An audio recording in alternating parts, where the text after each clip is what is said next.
Hi friends, எல்லாருக்கும் வணக்கம். Welcome to my home veg kitchen.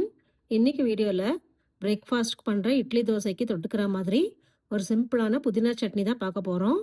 எப்போவுமே ஒரே சட்னி பண்ணாமல் இந்த மாதிரி சிம்பிளாக டேஸ்ட்டாக எப்படி பண்ணுறதுன்னு பார்க்கலாம்.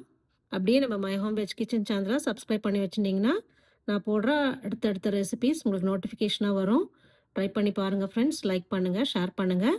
வாங்க இப்போ வீடியோவில் சட்னி ரெசிபி பார்க்கலாம். ஒரு கடாயில் கொஞ்சமாக நல்லெண்ணெய் சேர்த்துட்டுருக்கேன். உளுத்தம்பருப்பு கொஞ்சமாக சேர்த்துட்டுருக்கேன். நல்லா பொன்னிறமாக வறுத்தரலாம். இப்போது 4 வெத்த மிளகாய் சேர்த்துட்டுருக்கேன். உளுத்தம்பருப்பு, வெத்த மிளகாய் எல்லாத்தையும் நல்லா வறுத்து தனியாக வச்சுக்கலாம்.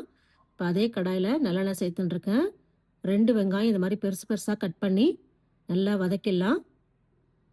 வெங்காயம் வதங்கினதுக்கப்புறம் 6 பல் பூண்டு சேர்த்துட்டுருக்கேன். வெங்காயம் பூண்டையும் நல்லா வதக்கி விடலாம். இப்போது ஒரு பெரிய தக்காளி இந்த மாதிரி பெருசு பெருசாக கட் பண்ணி சேர்த்துட்டுருக்கேன். பச்சை மிளகா ஒன்று கட் பண்ணி சேர்த்துட்டுருக்கேன். பச்சை மிளகா சேர்க்குறது அவங்கவுங்க விருப்பம். ஏற்கனவே நம்ம வெத்த மிளகா வறுத்து வச்சுருக்கோம். பச்சை மிளகா வேண்டாம்னா இந்த இடத்த ஸ்கிப் பண்ணிடலாம். இப்போ பூண்டு, வெங்காயம், பச்சை மிளகா, தக்காளி எல்லாத்தையும் நல்லா வதக்கிடலாம். எல்லாம் நல்லா வதக்கினதுக்கப்புறம் ஒரு கைப்பிடி அளவு புதினா சேர்த்துக்கிறேன். புதினா ரொம்ப வதக்கணுன்ற தேவையில்லை. இந்த ஃப்ளேவர் இருக்கிற வரைக்கும் அப்படியே ஒரே ஒரு வதக்கினா போதும். இப்போ எல்லாத்தையும் தனியாக எடுத்து வச்சிடலாம்.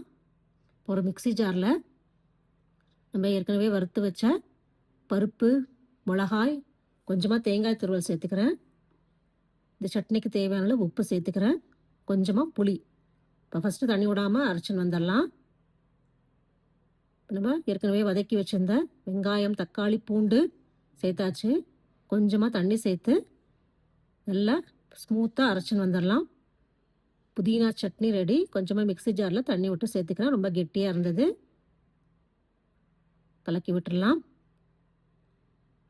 இப்போது தடுக்கா பேன் வச்சுருக்கேன். எண்ணெய் நல்லா காஞ்சதுக்கப்புறம் கடுகு, உளுத்தம்பருப்பு, கருவேப்பிலை நம்ம தாளித்ததை சட்னியில் சேர்த்துக்கலாம்.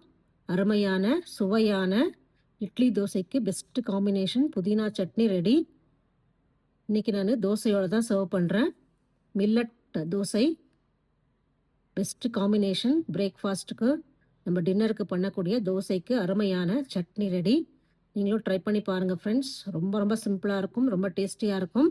ட்ரை பண்ணி பார்த்துட்டு உங்கள் கமெண்ட்ஸ் போஸ்ட் பண்ணுங்கள், லைக் பண்ணுங்கள், ஷேர் பண்ணுங்கள்.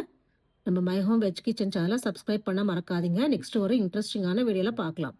Thank you friends.